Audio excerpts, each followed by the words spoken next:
Et parlant de notre génération, nous, cette génération, nous sommes pires que Sodome et Gomorrhe. Nous sommes pires que Sodome et Gomorrhe.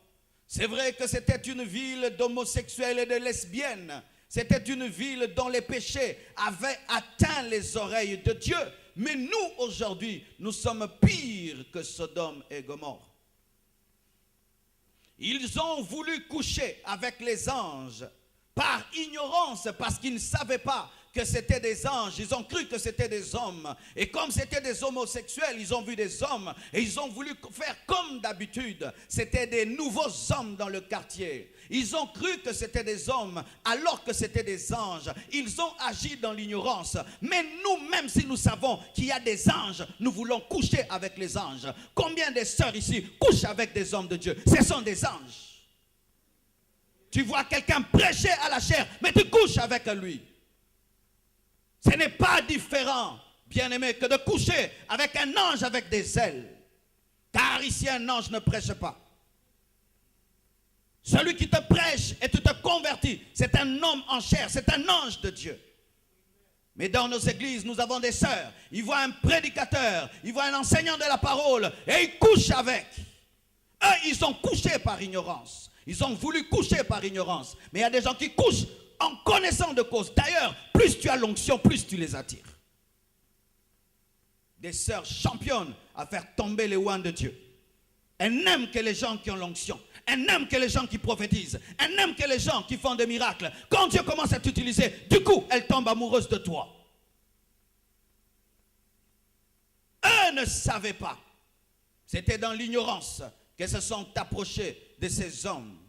Mais en notre temps, c'est plus qu'on voit le sacré. Là où il y a le sacré, c'est là où on veut toucher. Des frères, lorsque une sœur est païenne, ils n'ont pas besoin d'elle. Mais quand seulement une sœur commence à servir Dieu, elle a l'onction de Dieu, tout d'un coup tu veux faire tomber seulement cette sœur-là. Tu es pire que Sodome et Gomorrhe. Des champions à faire tomber les ouintes de Dieu. C'est lorsque une sœur a l'onction qu'elle t'attire.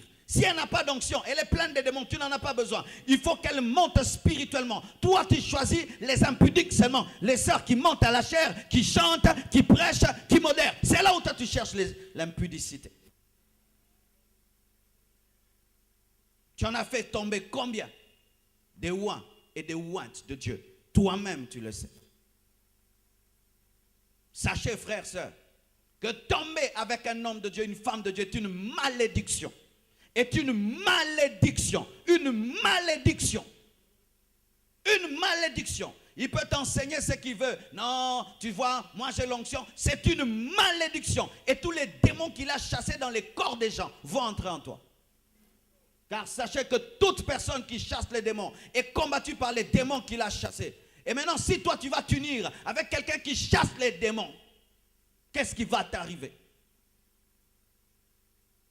Car lorsqu'on parle dans cette nation, que les hommes de Dieu tombent, ils tombent avec des arbres, ils tombent avec qui? Avec des sœurs qui savent que ce sont des hommes de Dieu.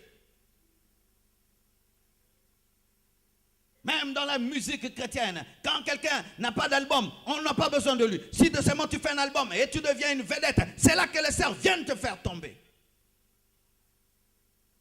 Ce qui leur attire n'est pas ton visage, c'est l'onction. Comment se fait-il, mes sœurs, que vous pouvez tomber amoureux des gens parce qu'ils ont l'onction?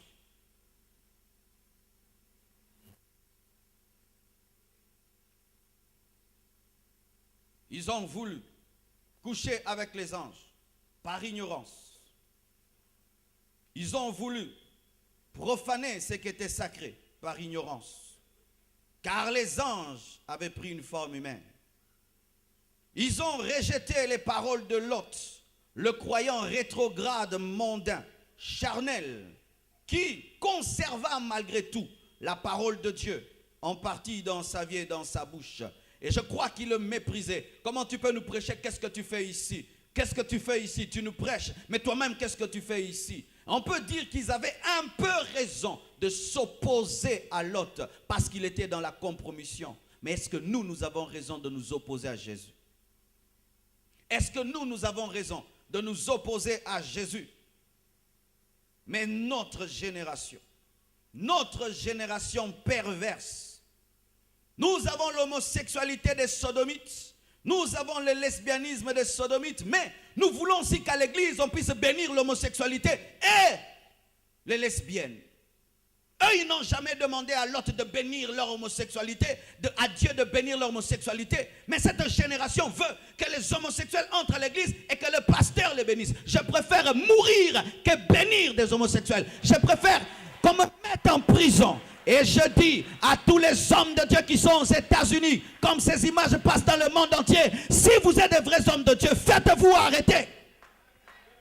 Car des fois la liberté est une preuve que tu ne sers pas Dieu. C'est seulement quand tu seras en prison qu'on va dire que tu es un serviteur de Dieu.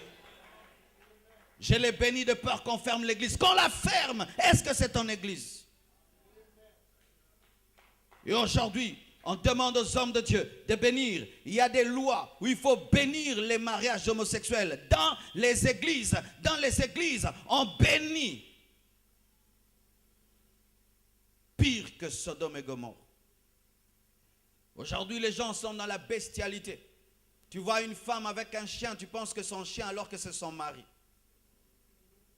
Oui, tu penses que c'est son chien alors que c'est son mari. Les gens sont dans la pédophilie. Tu es là, papa, tu sors avec des enfants de 16 ans, de 17 ans, des enfants qui ont l'âge de tes enfants. Et quand même ils t'appellent papa, tu ne veux pas. Tu veux qu'on t'appelle Guélor.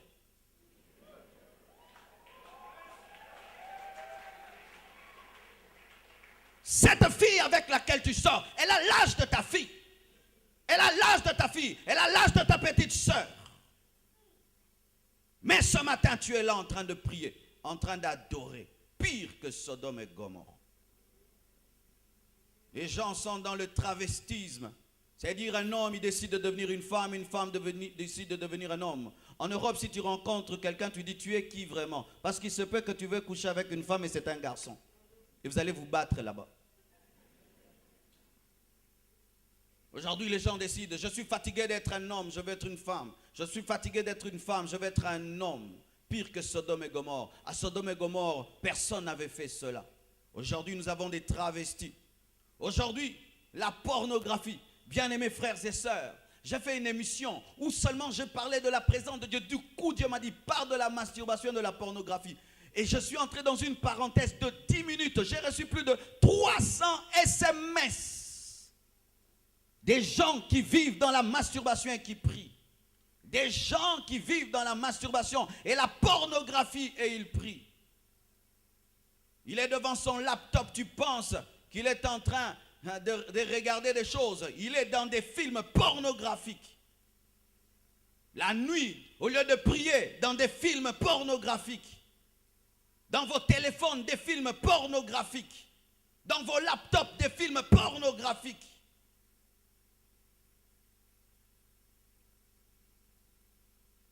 Les gens vivent dans la masturbation. Ils disent, au lieu de pécher, je préfère le faire moi-même. Frères, sœurs, Dieu n'a pas fait la sexualité pour que tu puisses en jouir de manière égoïste. Dieu n'a pas fait ça pour l'autosatisfaction. C'est un échange dans le mariage seulement. Et quiconque vit dans la masturbation et vit dans le péché. Et les masturbateurs ne seront pas enlevés. Les masturbateurs finiront en enfer. La Bible nous demande d'élever des mains pures. Et un masturbateur n'a pas des mains pures. Et arrête même de saluer les gens après le culte. Tu nous salis. Tu nous salis. Tu nous salis. Et si tu es un serviteur de Dieu, arrête d'imposer les mains aux gens. Tu communiques les péchés des impuretés. Répands-toi d'abord de ta masturbation avant d'imposer les mains aux gens. Et les gens sont dans les avortements. Ma soeur, tu as avorté combien de fois?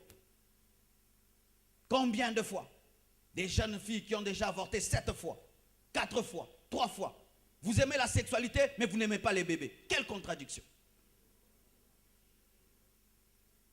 Combien de fois, ma soeur, tu as avorté? En Christ. En Christ. Combien de fois, ma soeur, tu as avorté? Combien de fois, mon frère, tu as fait avorter? Vous l'avez fait en secret, mais le sang de cet enfant est en train de crier devant Dieu. De la même manière que le sang d'Abel avait crié devant Dieu parce que Caïn l'avait tué, le sang de tous les bébés que vous avez tués dans des hôpitaux, que vous avez jetés dans des toilettes, est en train de crier devant Dieu. Et au dernier jour, lorsqu'on te mettra ensemble avec ces militaires qui ont violé, tué, tu diras, Seigneur, je n'ai jamais tué. Tu as tué ton propre enfant et tu ne sais pas qui il allait devenir. Peut-être ce serait un prédicateur, un pasteur, un prophète. Tu l'as tué, un prophète. Tu as tué un pasteur. Et tu dis que tu as abandonné. Je l'ai fait une fois, je ne le ferai plus. Mais tu es toujours dans l'impudicité. Et encore quand une grossesse viendra, tu vas encore enlever. Vos mains sont remplies de sang. C'est pourquoi lorsque nous prions, Dieu n'exauce pas. Dieu n'entend pas. La Bible dit que la main de Dieu n'est pas courte pour agir, ni son oreille dure pour entendre. Mais ce sont vos péchés qui mettent une séparation entre Dieu et lui, et vous. La prostitution, aujourd'hui, est légalisée. Il y a des sœurs qui ont comme profession prostitution. Elles mangent par la prostitution. Elles payent la maison par la prostitution. Elles s'habillent par la prostitution. Tout ce qu'elle a par la prostitution. Ma sœur, comment as-tu ce que tu as? Et si même tu n'es pas sur le boulevard, sache que chaque fois que tu couches avec un homme pour son argent, tu es une prostituée privée. Tu es une prostituée privée. Une prostituée privée. Tu couches avec un homme pour l'argent.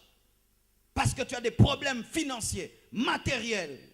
Et puis tu amènes la dîme. N'amenez pas la dîme de la prostitution ici. Gardez vos dîmes.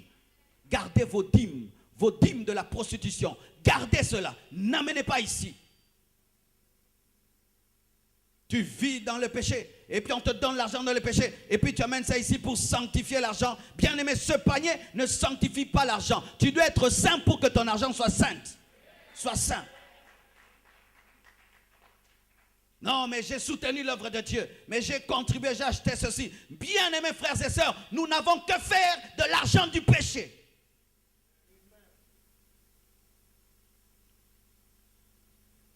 On demande à Dieu tellement de choses, mais souvent, nous ne posons pas des questions sur notre style de vie. Et pour ce qui est de l'impudicité, n'en parlons pas. Aujourd'hui, il y a même l'impudicité au téléphone. Des gens qui couchent au téléphone, qui causent, et qui font tout au téléphone. Il y a des téléphones qu'il faut détruire, des SIM qu'il faut brûler, des téléphones, des numéros de téléphone qu'il faut changer. Oui, certains au milieu de vous, vous devez changer certains numéros de téléphone.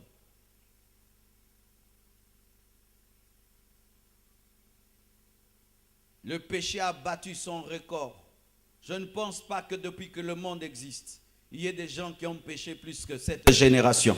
Même au temps de Noé, même au temps de Sodome et Gomorrhe, on n'a jamais péché comme ça dans le monde. Vous savez qu'il y a des coins dans ce monde où les gens sont des nudistes. Ça veut dire qu'ils vivent comme ça, comme Adam et Ève, mais avant de manger à l'arbre de la connaissance du bien et du mal. Alors que les sodomites avaient tenté de toucher au sacré par ignorance, nous touchons au sacré en âme et conscience. Nous faisons ce que j'appelle en lingala kosumukananko. Je vais pécher et puis je vais demander pardon. Avant même de pécher, nzambali misangali kamunangna sala. Dikamuna sala prenza nzambali misanga. Aoli msote. Dieu n'est pas notre grand-père pour qu'on puisse jouer de lui et croire que le sang de Jésus est une douche qu'on peut utiliser comme on veut. Tu veux pécher puis que Dieu te pardonne en avance.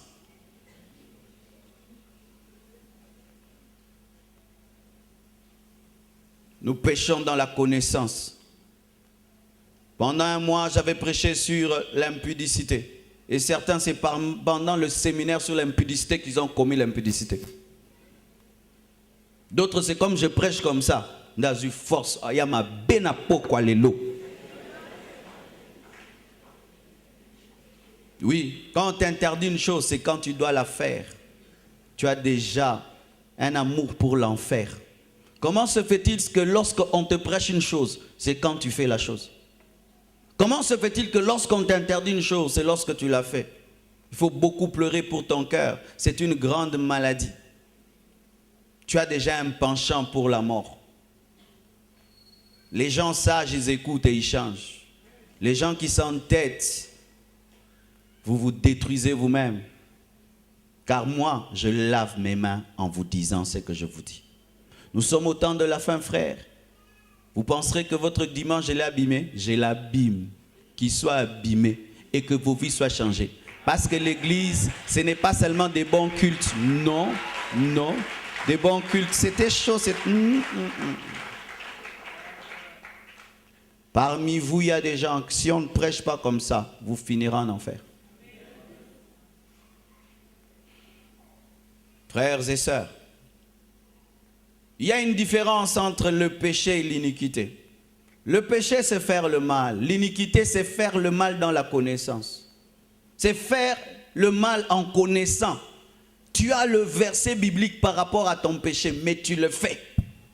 Tu sais qu'il est écrit ceci, mais tu le fais. Tu as prêché ça aux autres, mais tu le fais. Tu peux même conseiller bien les autres, mais toi-même tu le fais. L'iniquité, l'iniquité, l'iniquité, c'est pécher avec le verset, avec la connaissance, avec la voix du Saint-Esprit dans ton cœur qui te parle pendant que tu pêches, mais malgré qu'il te parle, tu fais l'iniquité. Et beaucoup de chrétiens sont dans des iniquités. Tu penses qu'il est triste parce qu'il n'a pas mangé, sa vie ne marche pas? Non. Le Saint-Esprit est tellement attristé dans sa vie parce qu'il commet l'iniquité qu'il a perdu toute sa joie. C'est pourquoi, choristes, quand vous chantez, que certaines personnes sont calmes. Ne pensez pas que vous avez l'onction, que vous n'avez pas l'onction. Ils ont trop de péchés qu'ils ne peuvent pas chanter.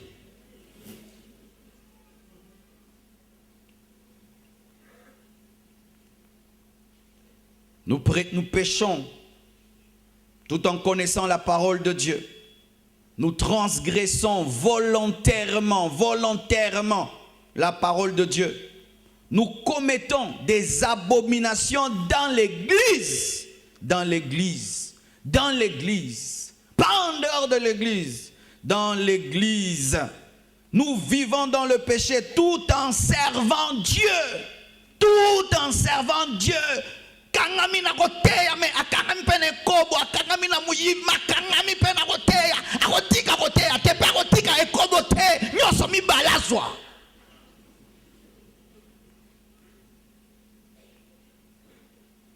Nous venons même voler à l'église. Des gens même sont des voleurs des Bibles. Profession voleur des Bibles à l'église. Oui. On vole les sacs à l'église. Aujourd'hui, quand on nous dit lèvons-nous, on dit à chacun, prends ton sac aussi. Parce qu'il y a des frères qui volent à l'église. Tu as déjà volé ici à l'église? Combien de mamans sont venues pleurer? Pasteur, mon portefeuille, mon porte-monnaie. Des voleurs à l'église. Tu es venu voler à l'église. Tu pries qu'on soit distrait pour que tu nous voles. Judas est mort, mais toi tu es vivant. Les gens qui viennent escroquer les autres à l'église. Vous savez, à l'église, beaucoup de choses se passent. Quand nous prêchons, nous disons amen, nous entrons au bureau. Mais les escrocs, ils se lèvent à la fin du culte. C'est pourquoi les encadreurs, vous devez veiller sur ce qui se passe à la fin du culte. Parce que c'est quand les escrocs commencent à opérer. J'ai eu une affaire de comme ça, une affaire ceci. Si tu mets ton argent dans cette affaire, il y a des choses comme ça qui se passent à l'église. Le seul endroit que tu as trouvé pour escroquer, c'est à l'église. Pire que Sodome et Gomorrhe. D'autres me proposent même des affaires au téléphone. Pasteur, comme tu as autant d'argent dans le compte à chaque parcelle, donne, on va mettre ça dans l'or. Et puis, escroc, même moi tu veux m'escroquer ton pasteur. On va acheter les manganèses et puis on va acheter... Il y a des gens ici qui me proposent des choses. Et puis je dis, est-ce que c'est le mensonge? Non, ça va aider l'achat de la parcelle. Tu crois qu'on a besoin de faire de l'escroquerie ou des faux dollars pour acheter la parcelle de Dieu? Dieu est assez fort pour s'aider lui-même.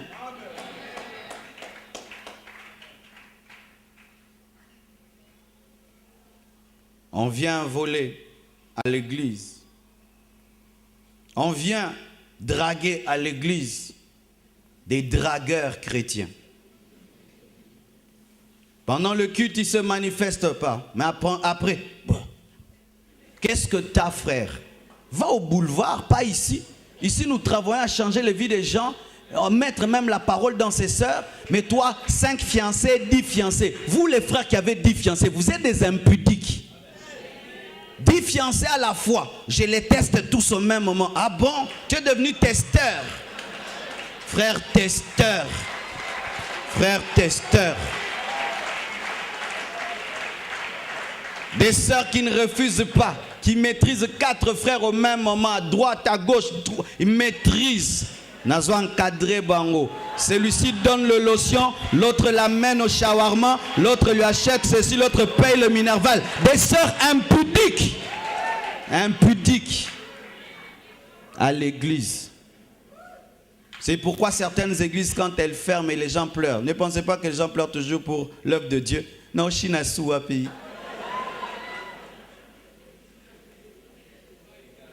Frère, on a reçu tes poignines. Yo quand c'est un fardeau. Nous aurons China frère à battre. Toi aussi frère. Ici tu ne mets jamais $100. Mais après le culte, les sœurs te font sortir $100. Tu viens habiller.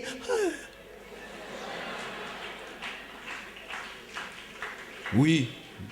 Oui les sœurs, qu'est-ce que vous faites à l'église? Aujourd'hui tu as le projet d'aller au jardin d'Éden. Mais tu as déjà fait le programme au China frère ni.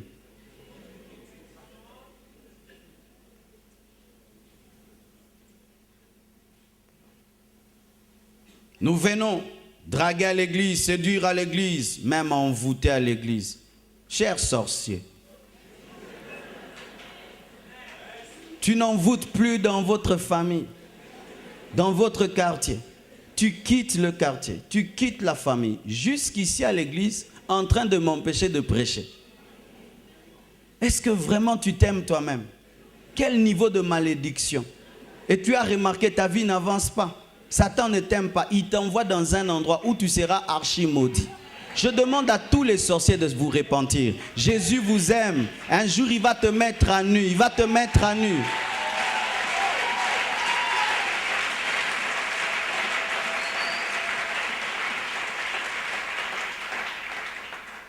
Alléluia. Nous mentons à l'église. Nous mentons à l'église. Nous mentons à l'église. Ça même, il ne faut pas dire. Des menteurs, mais à l'église. Des menteurs. Vous mentez même dans les cures d'âme. Vous mentez dans les cures d'âme. Vous mentez au nom des visions. Vous mentez au nom des songes. Vous ne dites pas la vérité les uns aux autres. Est-ce que tu es véridique dans tes relations avec les frères et sœurs? Est-ce que tu dis la vérité? Est-ce que tu es celui qu'on voit là? Le véritable toi, est-ce que c'est toi? Ou tu nous présentes quelqu'un d'autre? Car le mensonge, c'est aussi l'hypocrisie. Tu es quelqu'un d'autre, mais à l'église, tu parais être quelqu'un d'autre. Tu es un menteur. Il est impossible d'être hypocrite sans être un menteur. Tous les hypocrites sont des menteurs parce qu'ils présentent ce qu'ils ne sont pas. Ils présentent une spiritualité qu'ils n'ont pas. Ils présentent une vie de prière qu'ils n'ont pas. Ils présentent une profondeur qu'ils n'ont pas. Ils ont un masque tant qu'ils ne sont pas à l'église. Ce sont d'autres personnes. Mais si seulement il entre à l'église, il porte le masque. Le masque qui va faire que le pasteur dise qu'il est spirituel, que le frère dise qu'il est spirituel. Une fois qu'il quitte l'église, il enlève le masque. Il a une autre vie, un menteur. Les sodomites ne priaient pas. Eux ne priaient pas. C'était des païens. Et ils péchaient parce qu'ils étaient des païens. Mais nous péchons en priant. Pire que Sodome et Gomorrhe. Nous nous haïssons. Nous nous haïssons au point même de nous empoisonner. Une fois, je suis allé dans une église prêcher. Et quand il fallait qu'on me donne de l'eau, je vois, on me met un verre. Mais le président de ce département qui m'a invité, on lui met aussi un verre. Je remarque que dans sa propre église, il refuse de boire avec le verre. Il veut boire au goulot, mais moi, on veut me mettre le verre. Moi aussi, j'ai refusé le verre. Comment Yokolonda Romeli Tengame? Non, mais la tête. Parce que j'ai senti qu'il y a des choses bizarres dans cette église. Comment est-ce que lui, il refuse dans sa propre église de boire avec un verre, moi maintenant le verre? Ah non, nous tous pas de verre. Pourquoi on est arrivé jusqu'à là? Jusqu'à là. Des empoisonnements dans l'église. J'ai prêché dernièrement quelque part. On me dit vraiment, pasteur, ne salue personne. Viens avec ton propre micro. Donc j'ai prêché, je ne touche même pas leur chair. Tout le monde qui vient me saluer, je lui dis, ça va. Consigne. Mais des chrétiens capables de s'empoisonner. Quand l'autre est élevé dans l'église, qu'est-ce que tu sens dans le cœur? C'est le début de l'empoisonnement. Quand l'autre monte ici, les gens clament, ça te fait quoi? Si ça te fait des choses, c'est le début de l'empoisonnement. Quand Dieu bénit l'autre, ça te fait quoi? C'est le début de l'empoisonnement. Quand est-ce que Abel est mort? Il est seulement mort le jour où Dieu l'a agréé. Abel est mort le jour où seulement Dieu a agréé son offrande. C'était sa condamnation à mort. Pourquoi est-ce que Dieu l'a agréé? Sauf moi. Ça te fait quoi de voir le succès de l'autre, la bénédiction de l'autre? Ton cœur, il réagit comment? Il réagit comment? Nous prions ensemble et nous demandons que Dieu nous bénisse. Mais quand Dieu bénit, nous sommes jaloux. Dieu n'a pas dit qu'il va nous bénir tous au même moment. Chacun aura son jour, chacun aura son temps. Mais comment est-ce que nous-mêmes qui chantons, chacun a son temps, mais quand le temps de l'autre arrive, tu es jaloux? Quel est ce cœur? Un cœur d'empoisonneur. Et quand l'église commence à grandir, ça devient une église de 10 000 membres, il y a des millions de dollars, là l'empoisonnement fait rage. Et vous pensez que les gens là viennent à l'église, ils viennent pour l'argent. La jalousie, la haine, mais parmi des gens qui prient.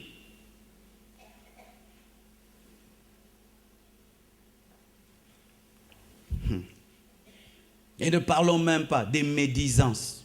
Médisance, kotunga. Ah, ça c'est un péché terrible dans l'église. Parler du mal. La Bible dit que l'homme qui sait tenir sa langue est un homme parfait. Apprenez à tenir vos langues, bien-aimés. Apprenez à tenir vos langues. C'est une dimension supérieure de la spiritualité. Un homme qui sait tenir sa langue. Des médisances, des commérages, des calomnies, affirmer des choses sans preuve. Nous détruisons même la réputation des autres. Une réputation ne s'achète pas, bien-aimé. Si tu as détruit la réputation de quelqu'un, avec quoi tu vas lui rendre sa réputation? Un jour, une musicienne chrétienne se tient à la télévision. Écoutez la question de son frère chrétien. Il paraît que tu sors avec ton producteur et tu as même fait des bébés avec lui. Et la sœur dit oui, je l'ai fait, car ce producteur-là, c'est mon mari. Elle était produite par son mari. Et lui, il entend une partie de la vérité, que son producteur lui a fait des bébés, mais n'a pas vérifié qui était le producteur. Elle est allée le dire partout, mais quel dégât ça fait. Les choses que tu dis sur les gens, tu as des preuves. Et même si tu as des preuves, quand tu connais le mal de quelqu'un, qu'est-ce qu'on fait? On prie, mais nous on ne prie plus, on va le raconter partout. C'est pourquoi nos prières n'ont pas de puissance, parce que la même bouche qui prie, c'est elle qui médit, qui critique, qui calomnie. Incapable de voir le mal dans quelqu'un et prier. Jamais, il faut parler du mal, parler du mal. Mais sache que si tu as la capacité de parler du mal des gens, c'est possible aussi qu'on puisse te racler. Car de la même manière que tu peux voir le mal dans les autres, on peut voir le mal dans ta vie parce que tu n'es pas parfait. Les chrétiens vivent dans les médisances. Un christianisme sans amour, pire que Sodome et Gomorrhe. Les sodomites, ils étaient unis. Quand ils ont vu deux nouveaux hommes, ils se sont entendus. Allons ensemble. Ils avaient l'amour dans le mal. N'est-ce pas qu'avec tes amis, vous vous enivrez, mais vous étiez même capable de partager un verre. Vous étiez capable même de partager une cigarette. Tu étais capable même de te battre pour ton ami, n'est-ce pas? Dans le monde, on se battait même pour nos amis, n'est-ce pas? Mais aujourd'hui, les prétendus chrétiens, incapables de défendre les autres. Mercredi, nous avons reçu une délégation qui vient de Cape Town. Et parmi eux, il y avait un Zimbabwéen. Et pendant qu'on mangeait, je lui pose une question. Que penses-tu de tel homme de Dieu qui a un grand succès chez vous? Je l'ai regardé. Waouh, quelle sagesse. Il a dit, je ne me suis pas encore suffisamment approché de son ministère pour dire quoi que ce soit, mais j'entends dire qu'il a des paroles de connaissance exactes. Il s'est arrêté là. Mais si c'est un Congolais, hey, Puka, Panza, Sopa, Kunda. Petit Wana. Oui, bien. Nous prions beaucoup, avec beaucoup de malédictions sur nos têtes, parce que nous sommes incapables de tenir nos langues. Ce n'est pas que nous encourageons le mal, mais on ne traite jamais le mal par le mal. On traite le mal par l'amour. Tu peux critiquer quelqu'un toute ta vie, tu ne vas jamais le changer. Même si ce que tu dis est vrai. Mais le jour que tu l'affrontes et tu lui parles dans l'amour, c'est le jour que tu vas le changer. Jésus-Christ ne nous a pas critiqués. Il n'a pas dit, regarde ce monde dans les ténèbres, dans les péchés. Il est venu sur la terre. La parole est devenue chair. Il est mort à la croix et il nous a sauvés. Alléluia. Les sodomites ont refusé d'écouter Lot, le rétrograde. Mais nous refusons d'écouter le Saint-Esprit qui nous convainc de péché, de jugement. Nous refusons d'écouter Jésus qui parle par la parole de ses serviteurs. Au dernier jour, Jésus te dira, je t'ai parlé, tu diras jamais. Et il va te montrer cet homme qui est ici en train de te parler. Frères et sœurs, je ne te prêche pas ce message pour prêcher. Dieu me l'a donné. Dieu me l'a donné et m'a dit de te le dire. Et Jésus aujourd'hui prêche dans cette église. Il est là, il te parle. Nous entendons la parole prêchée sous l'onction du Saint-Esprit.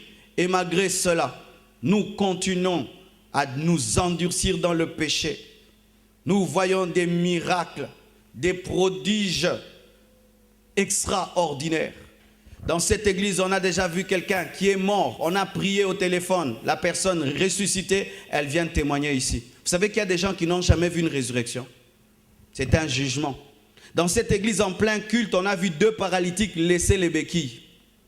Dans cette église, on a vu une maman venir avec un bassou qui a disparu totalement dans cette église. Dans cette église, on a vu des miracles, des prodiges extraordinaires, la puissance de Dieu se manifester. Et quand vous voyez la puissance de Dieu se manifester, ne dites pas c'est seulement bien. Non, il y a autre chose aussi. Un jugement. Tous les miracles que vous voyez sont des jugements. Tous les prodiges que vous voyez sont des jugements. Toutes les prédications que vous entendez sont des jugements. Il y a des gens à qui on n'a jamais prêché comme ça. On leur a toujours dit, tu seras béni, tu seras béni. Jamais on est venu leur dire, répands-toi. Jamais un homme de Dieu leur a parlé sévèrement. Jamais. Et eux peuvent dire, moi on m'a jamais parlé comme ça. On me disait que Dieu bénisse seulement. Mais ici, tu as déjà entendu toutes sortes de prédications sur la bénédiction, la délivrance et sur la repentance. Bien-aimés frères, sœurs, si nous sommes pires que Sodome et Gomorrhe, notre jugement sera pire que le sien.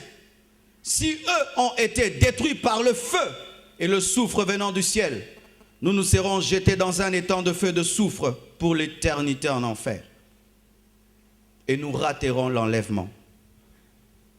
Le jugement qui se prépare pour cette génération est plus grand que le jugement de Sodome et Gomorrhe. Mais celui de Sodome et Gomorrhe était terrible. Ils étaient en train de se promener et tout d'un coup, le feu et le soufre sont tombés du ciel et les a tous consumés. Mais quand Jésus-Christ parle de Capernaum, il dit que vous serez jugés pire que cela.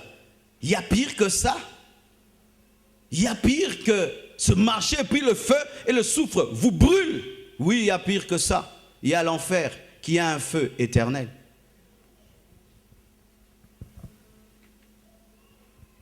Lorsque j'étais un fidèle chrétien, assis au banc comme vous, et que mon pasteur prêchait des choses très grandes après le culte, je rentrais méditer. Je savais que les choses que j'ai entendues m'attendront au dernier jour. Parce que c'est écrit ce matin que vous avez entendu. Et tu ne peux pas faire semblant que tu n'as pas entendu. Tu as entendu. Il faudrait que tu puisses prendre une décision. C'est pourquoi, bien-aimés frères, sœurs, que faire pour éviter le jugement et pour ne pas finir comme Sodome et Gomorrhe? C'est facile. Première chose, il faut recevoir les envoyés de Dieu et croire en leurs paroles. Recevoir Jésus-Christ, écouter la parole même si elle te fait mal et prendre une décision. Il faudrait accepter de quitter nos péchés, nos compromissions, nos transgressions, c'est-à-dire nous repentir, car nous ne pouvons continuer de nous approcher de Dieu tout en vivant dans le péché. Dis à ton voisin, nous ne pouvons continuer à nous approcher de Dieu tout en vivant dans le péché. C'est comme si tu t'approches d'une cabine électrique, mais tu n'es pas isolé. Tu es en train de te tuer. S'approcher de Dieu dans le péché, c'est t'approcher d'une cabine électrique sans être isolé. Tu seras électrocuté. Nous devons payer le prix d'être différents. Bien-aimés frères, en ce temps de la fin, tu dois payer le prix d'être différent. Payer le prix d'être différent parce que le monde aujourd'hui veut que tout le monde fasse comme tout le monde. Mais la vie chrétienne, ce n'est pas une vie où on vit comme tout le monde. C'est une vie de différence. On parle différemment, on s'habille différemment, on réagit différemment, on agit différemment. Mais si tu veux, quand tu es avec les païens, tu es à l'aise, tu es avec les chrétiens, tu es à l'aise, ce n'est pas la parole. La parole, c'est que quand tu es avec les païens, tu les mets mal à l'aise. Et s'ils ne changent pas, ils te mettent mal à l'aise.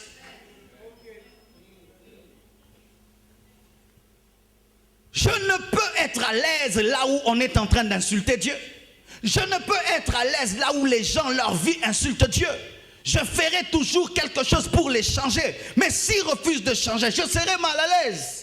C'est pourquoi même Jésus-Christ a dit, jusqu'à quand vous supporterai-je une vie de différence? Les autres volent, tu ne voles pas. Tu te contentes de ton salaire, même si eux achètent des jeeps, des maisons, et ils ont plus que toi. Toi, tu te contentes de ton salaire, même si on se moque de toi. C'est être chrétien. Être différent. Différent dans ta famille. Où on vient dans votre maison, on dit Ye azamo anzam, Ye azamo anzam, Baya sambelara, Ye azamo anzam. Es-tu différent des membres de ta famille? Es-tu différent d'eux? Eux qui sont païens, est-ce qu'il y a une différence entre toi et eux? Ou la seule différence, c'est qu'eux, samedi, étaient dans une boîte et toi, dimanche, tu es à l'église. Mais en plus de cela, il n'y a pas de différence.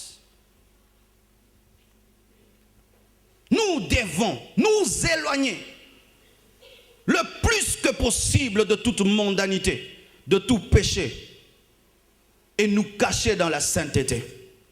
C'est pourquoi je ne comprends pas les chrétiens. Ils disent qu'ils ont arrêté la musique mondaine, mais quand on les appelle, c'est Céline Dion qui chante dans leur téléphone.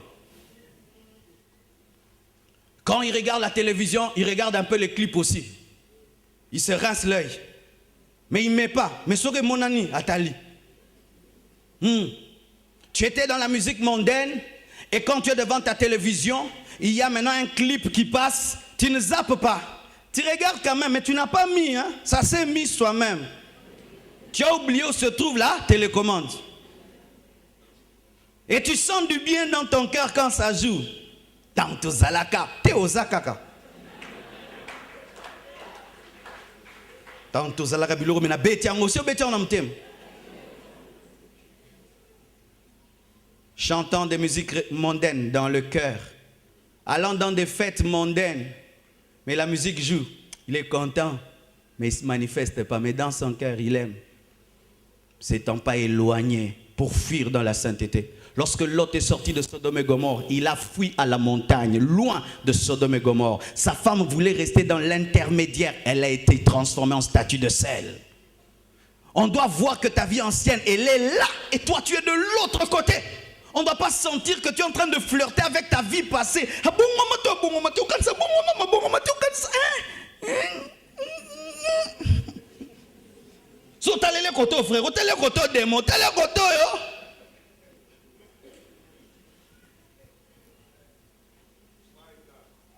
Mon pasteur disait, si on prend la Bible, on te met dedans, est-ce que tu vas entrer? Ou tes pieds vont sortir à cause de là où tu vas? Ou tes mains vont sortir avec ce que tu fais avec tes mains? Ou ta tête va sortir à cause de tes mauvaises pensées? On peut te mettre dans la Bible et au côté. Au bima. Un chrétien, on prend sa vie, on la met dans la Bible, toute sa vie entre. Son travail, ses affaires, sa manière de vivre, de parler, tout entre. Et puis on ferme la Bible, il est dedans. Mais un faux chrétien, quand tu le mets, mon côté bimi. Et là, t'es li. Et bimi. Doni. Donnez-moi la main. J'ai jamais compris les sœurs. Vous êtes très spirituels à l'église, mais quand vous allez dans les fêtes, vous vous habillez comme des païennes. C'est pourquoi même j'aime pas aller dans les fêtes de mariage. Parce que c'est là tout le monde devient presque démoniaque.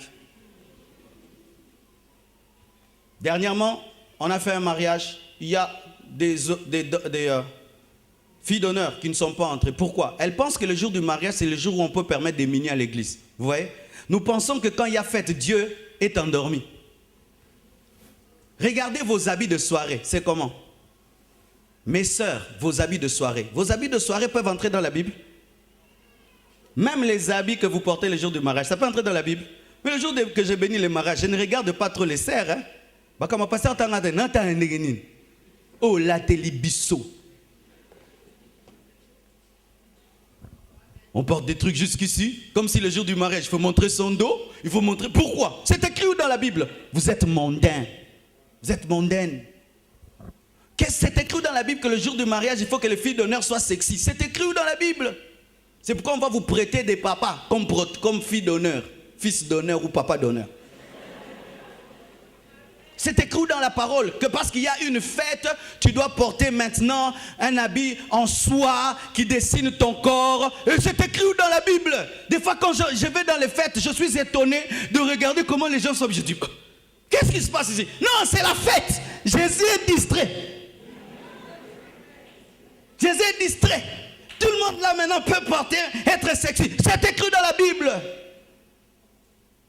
Est-ce qu'on peut prendre ta vie, on la met dans la Bible? Elle entre. Toute ta vie.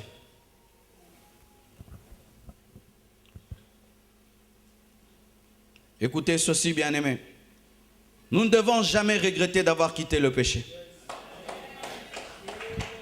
Si tu ne veux pas être pire que Sodome, tu ne dois pas regretter d'avoir quitté le péché. La femme de Lot avait regretté d'avoir quitté Sodome. Ne regrette jamais d'avoir quitté l'Égypte. Ne regrette jamais d'avoir quitté ta vie païenne. Mais bénis Dieu d'être sauvé. Nous ne sommes pas contents de la vie chrétienne parce que nous sommes bénis.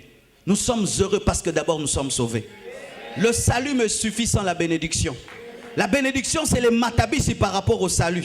Mais je suis heureux déjà d'être sauvé. Je ne serai pas heureux le jour que Dieu va me bénir. Je suis heureux parce que je suis sûr que maintenant si je meurs, je vais au ciel. Que maintenant si Jésus-Christ revient, il me prendra. Je suis déjà heureux pour cela. Mais pourquoi regrettez-vous d'avoir changé? Pourquoi regrettez-vous? Et vous dites des choses qui blessent le cœur de Dieu. Depuis que j'ai pris, je ne vois rien, mais quand j'étais païen, tout allait bien. Donc tu regrettes. Tu es en train de regretter les concombres de l'Égypte. Mais sache que les concombres de l'Égypte sont donnés pour te donner la force d'être esclave. Mais la manne dans le désert te donne la force pour entrer en Canaan. Mais les concombres de l'Égypte te donnent la force de rester un esclave. Ce papa-là qui te nourrit, ma soeur, il te nourrit pourquoi? Laisse punda punda. Tu penses qu'il t'aime? Si on te donne des concombres en Égypte, ce n'est pas parce qu'on t'aime, mais pour que tu restes esclave. Cette fille, je vais faire quoi pour qu'elle reste à côté de moi? Je suis un vieillard. Comment est-ce qu'elle va rester? Donne-lui une jeep, donne-lui ceci, donne-lui cela. Oh Dieu, tu allais bien quand j'étais dans les mondes. Tu allais bien, ça allait bien. Depuis que je prie, je ne vois plus clair. Clair ni no bandomo na mokili. Tobeta li solo nango. Oyo yibi na butu soki babeti na porte osituki bayo kanganga nde clair. Li pamboli oko présenté batute oloba na pambo miboye wana ndo monaki clair. Quand j'étais païen, je réussissais. Tu trichais, maintenant tu travailles avec ton intelligence et tu as la révélation que tu n'étais pas intelligent. Où est la faute de Dieu? Où est la faute de Dieu? Oh, quand j'étais païen, nando le kaba classe, mais bon, non, le au foot, et tout le reste. Maintenant, tu ne triches plus. Maintenant, tu as la révélation que tu n'as pas maîtrisé. Dieu t'aide à redoubler pour maîtriser la matière. Et ça faisait mal au cœur de Dieu lorsque Dieu entendait ses enfants qu'il a libérés. Il a ouvert la mer rouge pour eux. Ils se retrouvent dans le désert. Ils commencent à regretter les concombres. Ils commencent à regretter les concombres de l'Égypte. Et vous savez quand est-ce que sont de l'Égypte? À cause des ramassis. C'est-à-dire des gens qui n'ont pas cru au message de Moïse, mais qui sont entrés par mouvement. À cause des gens qui sont à l'église, mais qui n'ont pas changé. Et ce sont eux qui font regretter aux gens. Ma sœur, toi aussi, hein? Qu'a virginité. Olia virginité. Naï quand même. Il faut faire la mise. Ramassis au milieu des chrétiens. Frère, ils ont pas cop, frère. Ils ont évité ça pas cop, frère. Ils ont évité ça cop. Bon nous allons des ramassis au milieu des enfants de Dieu. Ce n'est pas parce que quelqu'un est assis à côté de toi qu'il est chrétien. Il est venu à l'église. Judas était à l'église, mais est-ce qu'il était chrétien? Et voici une dernière chose. Vous allez peut-être me trouver bizarre, mais je dois le dire en ce temps-ci. La Bible dit dans 1 Corinthiens 5, versets 1 à 13. Il y a au milieu de vous des péchés dont même on ne parle pas parmi les païens. C'est qu'au milieu de vous, un de vous a pris la femme de son père et vous ne dites rien. Dans l'église de Corinthe, vous connaissez l'église de Corinthe? C'était une église charismatique. Quand on parle des dons spirituels, c'est dans l'église de Corinthe. Parole de connaissance, parole de sagesse, prophétie, c'était dans l'église de Corinthe. Une église charismatique. C'est-à-dire les cultes vibraient. Mais au milieu d'eux, un homme a pris la femme de son père. Et les gens n'ont rien dit, ni les anciens, ni personne. On a toléré. Écoutez maintenant Paul. Paul dit, vous êtes présents, vous ne jugez pas cet homme. Vous ne le livrez même pas à Satan. Mais moi, je suis absent. Mais présent en esprit, je l'ai déjà jugé. Mais la Bible dit, ne jugez pas. Est-ce qu'il y a une contradiction dans la Bible? Il est écrit, ne jugez pas, afin que vous ne soyez pas jugés. Mais Paul dit, là, jugez. Expliquons maintenant, ne jugez pas. Parce que ce verset-là a souvent été mal utilisé. Ne jugez pas, c'est ceci. Frère, tu commets le mal, le péché. Dieu ne te pardonnera pas. Tu finiras en enfer. Je t'ai jugé. Mais si je dis, frère, tu vis mal, tu dois te repentir et Dieu va te pardonner. J'étais bien jugé. Un jugement qui arrête l'homme à une condamnation éternelle est un mauvais jugement. Mais si je te dis ce que tu es, j'ai bien parlé pour que tu changes. Maintenant, c'est ne jugez pas, ne jugez pas. Oh, mais si on ne juge pas, on ne va plus prêcher. Parce que cette prédication est un jugement. Je suis en train de pécher. Quand Jésus-Christ a dit race de vipères, est-ce qu'il n'a pas jugé? Il a jugé pour que les races de vipères deviennent des colombes.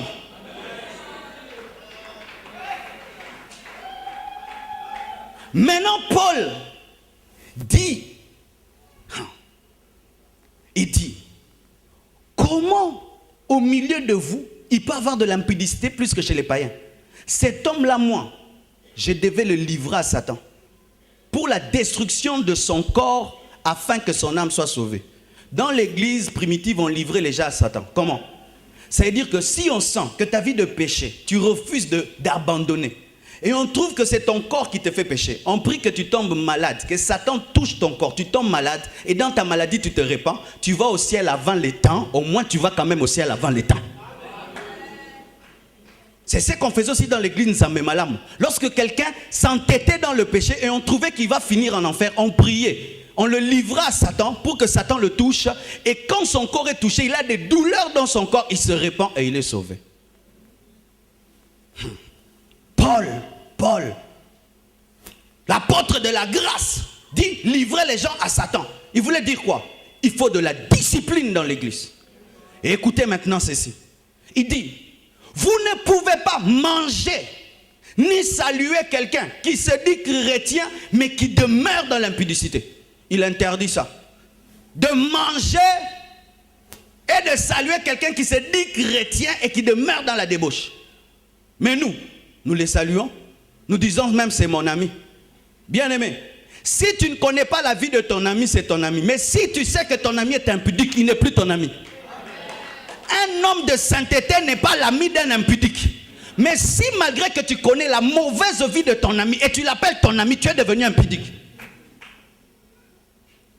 Comment tu peux être l'ami de quelqu'un, tu sais qu'il vit dans la débauche, tu sais qu'il vit dans la débauche. Au moins que tu ne saches pas. Mais si tu sais, il n'est plus ton ami. Car Dieu ne l'appelle pas son ami. Comment peux-tu avoir des amis qui ne sont pas les amis de ton ami? Car les vrais amis ont les mêmes ennemis. Écoutez maintenant ceci. Quelle est la plus grande maladie de notre église congolaise et même dans le monde entier? Il n'y a plus de discipline et de sanctions. Dernièrement, je suis à la télévision. Un grand prédicateur, une grande église aux États-Unis. Il a divorcé 7 fois. Ça fait rien. Bandimi plein. Une autre grande prédicatrice prêche partout dans le monde. Elle vient de se remarier pour la 3e fois. Ça fait rien. C'est rien. Et cette maladie est entrée au Congo. Que le pasteur divorce ou ne divorce pas. L'église pleine. Même si on vous dit que telle personne pêche, il fait toujours des plaintes. C'est ça la maladie du Congo. Pas de discipline. On appelle ça un faux amour. Un amour qui tolère les bêtises est un faux amour. C'est un amour qui te conduit en enfer. Quelqu'un qui t'aime, il te sauve de l'enfer. Même si tu vas le haïr, mais il t'a sauvé. Lorsque nous étions des enfants, est-ce qu'on aimait les médecins? Mais ils nous ont sauvés. Hein? Si tu es vivant, c'est un médecin que tu as haï qui t'a sauvé. Médecin kabongo. Batonganyo sabeta wana. Okolinge. Même ta bixo na polio ezaka bongo. Soki yete mozakoka. Ma beta au vaccin moko andengo lelaka. Mais lelo oza tout droit. Et nous maintenant nous pensons qu'être chrétien, c'est comprendre le mal. Bien aimé, un mal que tu ne condamnes pas, tu l'as accepté. Comment je peux marcher? Je vois la fille de mon voisin sauter le mur à 23h. Et je dis, moi, nous allons sauter. Donc, je permettrai à ce que Choukrani saute. Mais si je dis, comment toi, tu peux faire ça, même si ce n'est pas ma fille? Sachez aussi que je ne peux pas accepter à ce que ma fille puisse le faire. Bien aimé, quand tu vois le mal chez l'autre, tu dois dire, c'est mal. Sinon, ça va entrer chez toi. C'est pourquoi la Bible dit, vous qui êtes debout, faites attention de ne pas tomber. Pourquoi? Parce que quand quelqu'un dort, il te donne l'envie de dormir.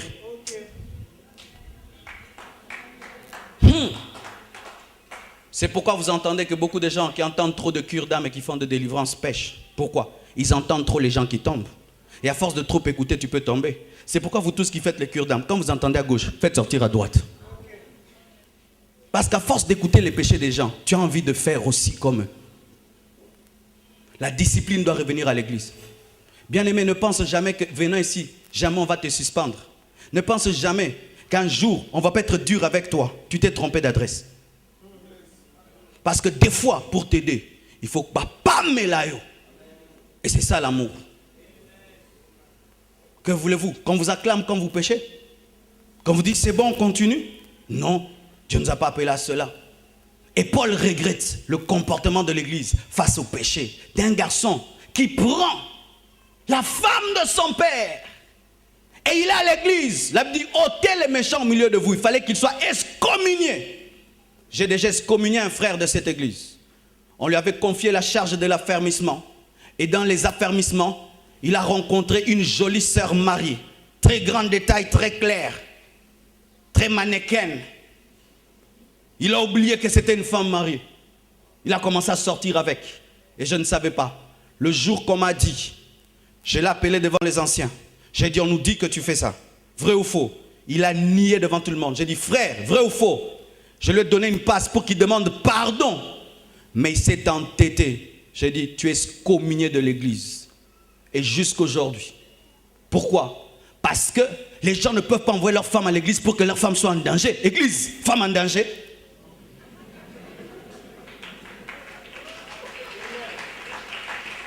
Jamais. Et quand nous tolérons de telles choses, si un tel homme sait qu'un tel frère sort avec sa femme et vous ne dites rien, qu'est-ce qu'il va dire? Dans cette église, on permet le mal. Mais s'il entend que frère Babengana, c'est Reza. Il y a des païens qui ne se convertissent pas. Pourquoi? On n'a pas discipliné les gens. On n'a pas discipliné les gens qui ont péché. Et ils ne se convertissent pas. Frères et sœurs, sachez ceci, que toutes les grâces que nous avons sont des grâces. Mais les grâces peuvent se transformer en jugement. L'onction que tu as est un jugement. La prière que tu as faite et Dieu t'a exaucé est un jugement. Tout ce que Dieu t'a donné est un jugement. Est-ce que tu as une vie fonction de tout ce que Dieu a fait dans ta vie? Est-ce que tu as une vie fonction de tout ce que Dieu a fait dans ta vie? Quand tu vois toutes les révélations, tout ce que Dieu a fait dans ta vie et la manière dont tu vis, j'aime ce que David dit. Tes bontés me poussent à la repentance. Tes bontés me poussent à la repentance. Quand Dieu me fait du bien, je me répands davantage. C'est ça l'équilibre. Que Dieu vous bénisse abondamment.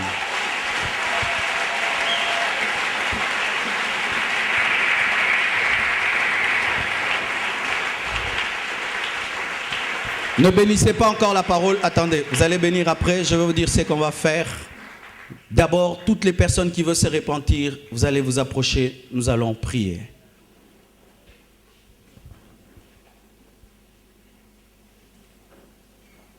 Que le faible dise, je suis fort.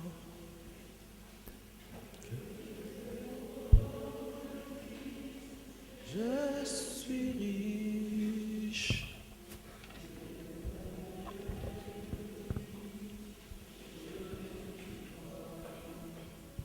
C'est ce que Dieu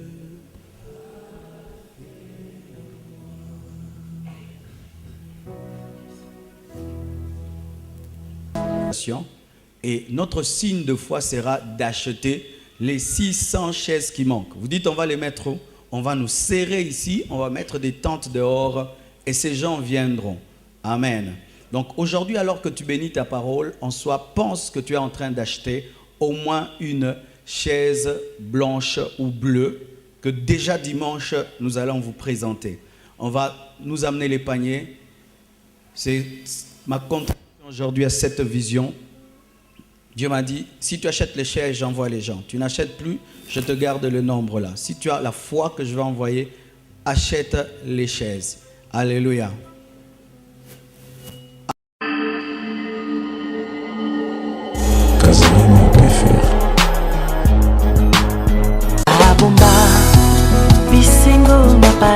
Casarima.fr vous présente le groupe Royaume Éternel dans Adorons le Grand Roi.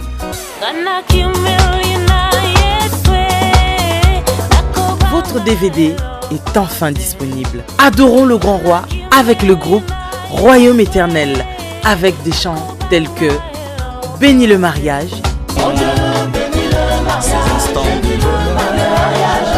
c'est Jésus qui bénit le mariage, c'est Jésus qui protège.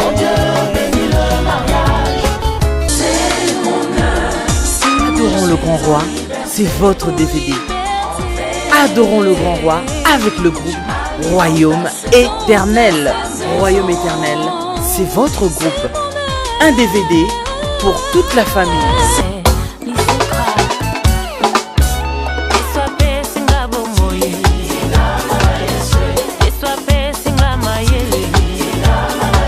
Papa, lakisa bananzela ya nzambe ntango baza na mito.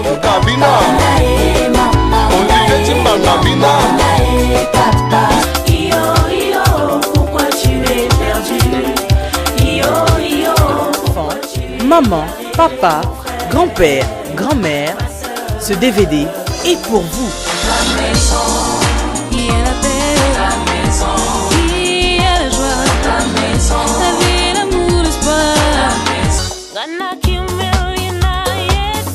Royaume Éternel, un DVD disponible chez tous les revendeurs agréés.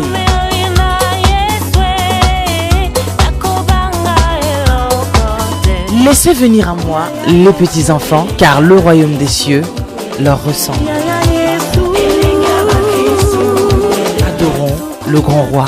Ponalibota, mobile. 100 000 DVD.